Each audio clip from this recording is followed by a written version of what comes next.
No room at the inn. A severe shortage in rental properties in Dublin mean Dublin renters now face higher prices, lower quality and a lack of choice. Many young international students and workers are taking the step of sharing a room or squeezing into overcrowded accommodation. I met some of these young people who shared their experiences of living and renting in Dublin. Evis is from Brazil and has been living here for several years. He has just moved house. Evis, can you tell me why you just moved home?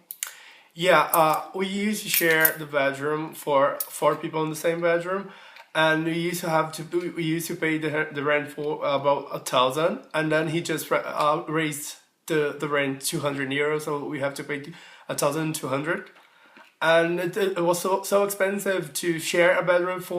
How did you all fit into one room? We have to arrange everything. I shared the bed with my boyfriend, and we had like a bunk bed for two other people.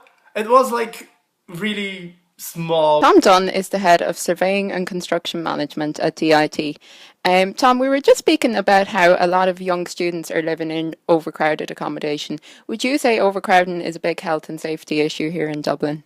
Oh, I think it is. I think in circumstances as we have now, where there is tremendous demand for rental accommodation, what people tend to do is to double up and to move in with other people and to try and find little spaces in accommodation. The trade-off often for everybody who's in the property market is to find accommodation as close to your work or where you want to socialise as possible. But of course, you may not be able to find that accommodation because the price of it is very high. So what you tend to do then is you tend to move away from that. But moving costs money. It costs money to commute. So you then get to a point where do you decrease the quality of your accommodation, i.e. live with other people, or do you pay for the commute?